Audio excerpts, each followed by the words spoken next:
जय श्री हरि विष्णु। दोस्तों, आपका मेरे चैनल में स्वागत है। आज हम आपके लिए बृहस्पतिवार व्रत कथा लेकर आए हैं। दोस्तों, पूरी कथा सुनिएगा, तभी उसके पुण्य फलों की प्राप्ति होती है। और आप मेरे चैनल में नए हैं तो प्लीज़ चैनल को सब्सक्राइब कर लीजिएगा और कथा को लाइक भी कर लीजिएगा। भारतवर्ष में एक राजा राज करता था। वह बड़ा प्रतापी और दानी था। वह नित्य गरीबों और ब्राह्मणों की सहायता करता था। यह बात उसकी रानी को अच्छी नहीं लगती थी। वह न गरीबों को दान देती और न ही भगवान का पूजन करती थी, और राजा को भी दान करने से मना किया करती थी। एक दिन राजा शिकार खेलने वन को गए हुए थे तो रानी महल में अकेली थी।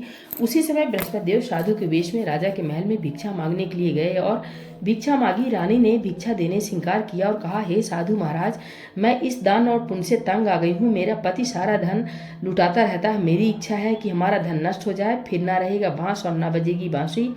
साधु ने कहा, देवी तुम तो बड़ी अजीब हो। धन संतान तो सभी चाहते हैं, पुत्र और लक्ष्मी तो पापी के घर भी होने चाहिए। यदि तुम्हारे पास अधिक धन है तो भूखों को भोजन कराओ, प्यासों के लिए प्याऊ लगवाओ, मुसाफिरों के लिए धर्मशालाएं खुलवाओ। जो निर्धन अपनी कुमारी कन्याओं के विवाह नहीं करा सकते उनका विवाह करा दो। ऐसे और कई काम है जिनको करने से तुम्हारा यश लोक परलोक में फैलेगा।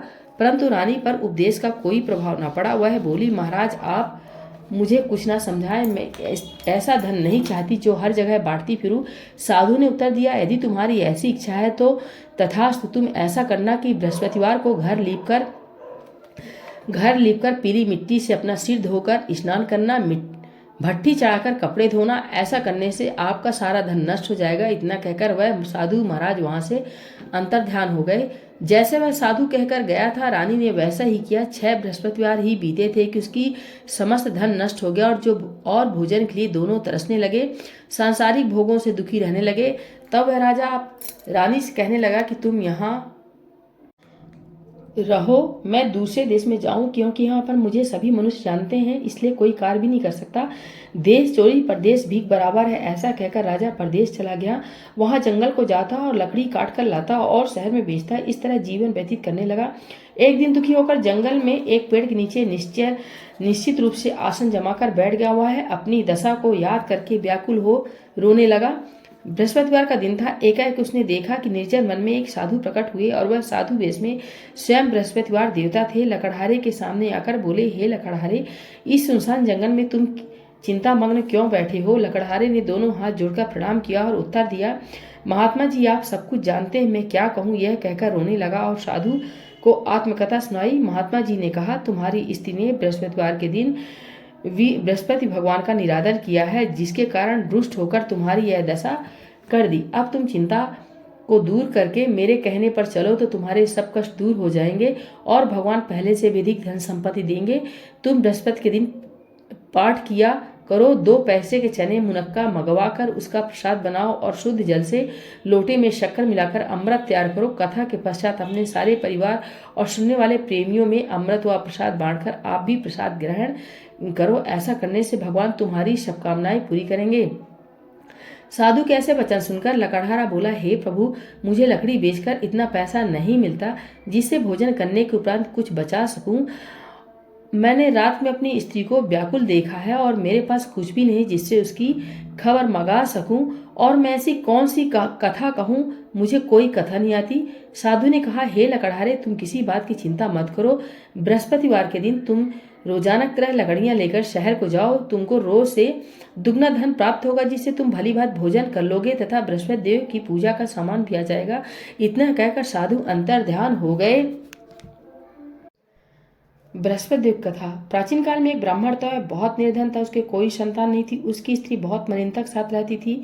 वह न स्नान करती न किसी देवता का पूजन करती। इससे ब्राह्मण देवता बड़े दुखी थे। बेचारे बहुत कुछ कहते थे किंतु उसका कुछ परिणाम न निकला। भगवान की कृपा से ब्राह्मण की स्त्री के कन्या रूपी रत्न पैदा हुई। कन्या बड़ी होने पर प्रातः स्नान करके विष्णु भगवान का जाप बृहस्पति वार का व्रत करने लगी। अपने पूजन पाठ को समाप्त करके स्कूल जाती तो अपनी मुट्ठी में जौ भर कर ले जाती और पाठशाला के मार्ग में डालती जाती। तभी जौ सड़ के हो जाते। लौटते समय उनको बीनकर घर ले आती थी। एक दिन वह बालिका सूप में उन सोने के जवों को फटक कर साफ करी थी। उसके पिता ने देख लिया और कहा, हे बेटी, सोने के जौ को फटकने के लिए सोने का सूप होना चाहिए। दूसरे दिन बृहस्पतिवार था। इस कन्या ने व्रत रखा और बृहस्पति देव से प्रार्थना करके कहा, मैंने आपकी पूजा सच्चे मन से की हो तो मेरे लिए सोने का सूप दे दो। बृहस्पति देव ने उसकी प्रार्थना स्वीकार कर ली। रोजाना की तरह कन्या जौ फैलाती हुई जाने लगी। जब लौटकर जौ बिन रही थी तो बृहस्पति देव के पास से सोने का सूप मिला। उसे वह घर ले आई और उसमें जौ साफ करने लगी, परंतु उसकी माँ का वही ढंग रहा। एक दिन की बात है, कन्या सोने के सूप में जौ साफ कर रही थी। उस समय उस शहर का राजपुत्र वहां होकर निकला। इस कन्या के रूप और कार्य को देखकर मोहित हो गया तथा अपने घर आकर भोजन तथा जल त्याग कर उदास होकर लेट गया। राजा को जब इस बात का पता लगा तो अपने प्रधानमंत्री के साथ उसके पास गया और बोले, हे बेटा, तुम्हें किस बात का कष्ट है? किसी ने अपमान किया है अथवा और कारण हो सो कहो, मैं वही करूंगा जिससे तुम्हें प्रसन्नता हो। अपने पिता की राजकुमार ने बातें सुनी तो वह बोला, मुझे आपकी कृपा से किसी बात का दुख नहीं है, किसी ने मेरा अपमान नहीं किया है, परंतु मैं उस लड़की के साथ विवाह करना चाहता हूँ जो सोने के सूप में जौ साफ करी थी। यह सुनकर राजा आश्चर्य में पड़ा और बोला, हे बेटा, इस तरह की कन्या का पता तुम ही लगाओ, मैं उसके साथ तेरा विवाह अवश्य करवा दूंगा। राजकुमार ने उस लड़की के घर का पता बतला दिया। तब मंत्री उस लड़की घर गए और ब्राह्मण देवता को सभी हाल बतलाया। ब्राह्मण देवता राजकुमार के साथ अपनी कन्या का विवाह करने के लिए तैयार हो गए तथा विधि विधान के अनुसार ब्राह्मण की कन्या की विवाह राजकुमार के साथ हो गया। कन्या के घर से जाते ही पहले की भांति उस ब्राह्मण देवता के घर में गरीबी का निवास हो गया। अब भोजन के लिए भी अन्न बड़ी मुश्किल से मिलता था। एक दिन दुखी होकर ब्राह्मण देवता अपनी पुत्री के पास गए। बेटी ने पिता की दुखी अवस्था को देखा और अपनी माँ का हाल पूछा। तब ब्राह्मण ने सभी हाल कहा। कन्या ने बहुत से धन देकर अपने पिता को विदा कर दिया। इस तरह ब्राह्मण का कुछ समय सुखपूर्वक व्यतीत हुआ। कुछ दिन बाद फिर वही हाल हो गया। ब्राह्मण अब फिर अपनी कन्या के यहाँ गया और सारा हाल कहा तो लड़की बोली, हे पिताजी, आप माता जी को यहाँ लिवा लाओ, मैं उसे विधि बता दूंगी जिससे गरीबी दूर हो जाएगी। वह ब्राह्मण देवता अपनी स्त्री को साथ लेकर पहुंचे तो लड़की अपनी माँ को समझाने लगी, हे माँ, तुम प्रातःकाल प्रथम स्नानात करके विष्णु भगवान का पूजन करो तो सब दरिद्रता दूर हो जाएगी। परंतु उसकी माँ ने एक भी बात नहीं मानी और प्रातःकाल उठकर अपनी पुत्री के बच्चों की जूठन को खा लिया। इससे उसकी पुत्री को बहुत गुस्सा आया और एक रात को कोठरी से सभी सामान निकाल दिया और अपनी माँ को उसमें बंद कर दिया। प्रातःकाल उसे निकाला तथा स्नानात करा के पाठ करवाया तो उसकी माँ की बुद्धि ठीक हो गई और फिर प्रत्येक बृहस्पतिवार को व्रत रखने लगी। इस व्रत के प्रभाव से उसके माँ बाप बहुत ही धनवान और पुत्रवान हो गए और बृहस्पति जी के प्रभाव से इस लोक के सुख भोग कर स्वर्ग को प्राप्त हुए।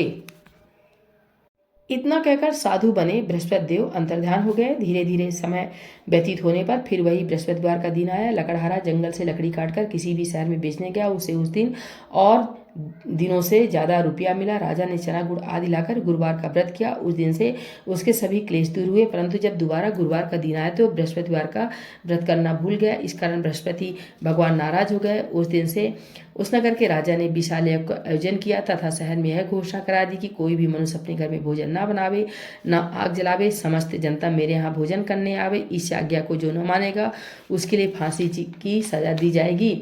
इस तरह की घोषणा संपूर्ण नगर में करवा दी गई। राजा की आज्ञा अनुसार शहर के सभी लोग भोजन करने गए, लेकिन लकड़हारा कुछ देर से पहुंचा, इसलिए राजा उसको अपने साथ घर लिवा ले गए और ले जाकर भोजन करा रहे थे तो रानी की दृष्टि उस कुटी पर पड़ी जिस पर उसका हार लटका हुआ था। वह वहां पर दिखाई न दिया। रानी ने निश्चय किया कि मेरा हार इस मनुष्य ने चुरा लिया है। उसी समय पुलिस को बुलाकर उसको जेल खाने में डलवा दिया। जब लकड़हारा जेल खाने में पड़ गया और बहुत दुखी होकर विचार करने लगा कि न जाने कौन से पूर्व जन्म के कर्म से मेरे लिए यह दुख प्राप्त हुआ है, और उसी साधु को याद करने लगा जो कि जंगल में मिला था।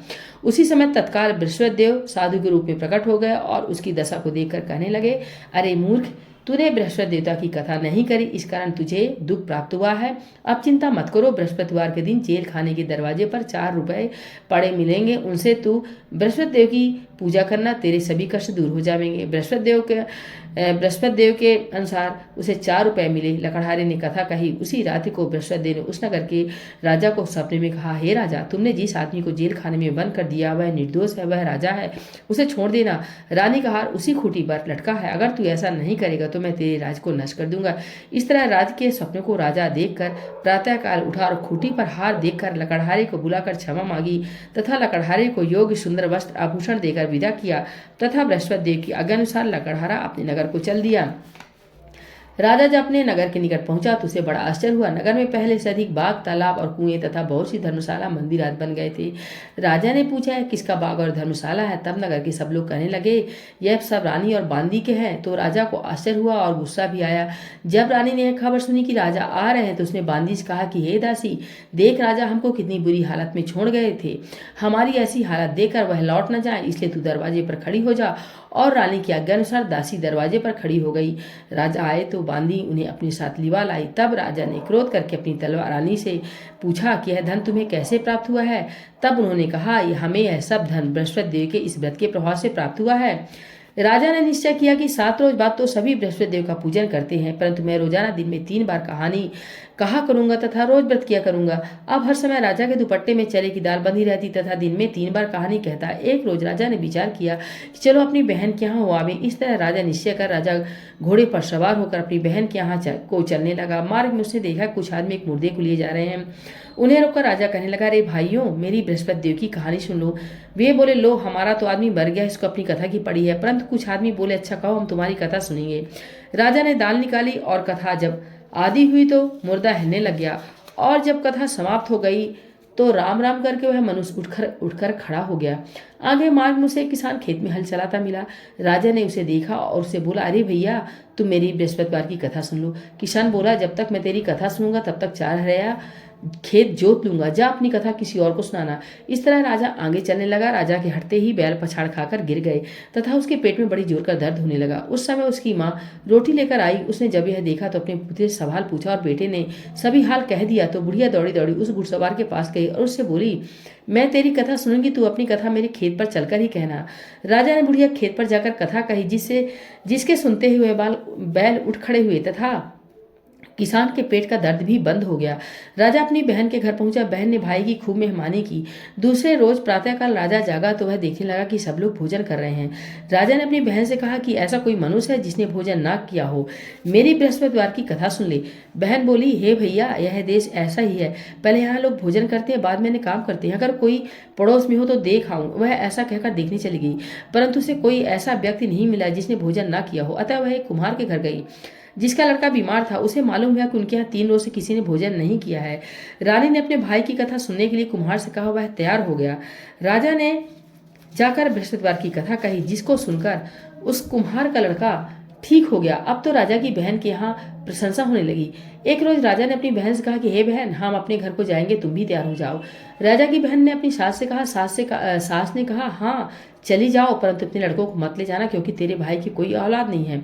बहन ने अपने भैया से कहा, भैया मैं तो चलूंगी, कोई बालक नहीं जाएगा। राजा बोला, जब कोई बालक नहीं चलेगा तब तुम क्या करोगी।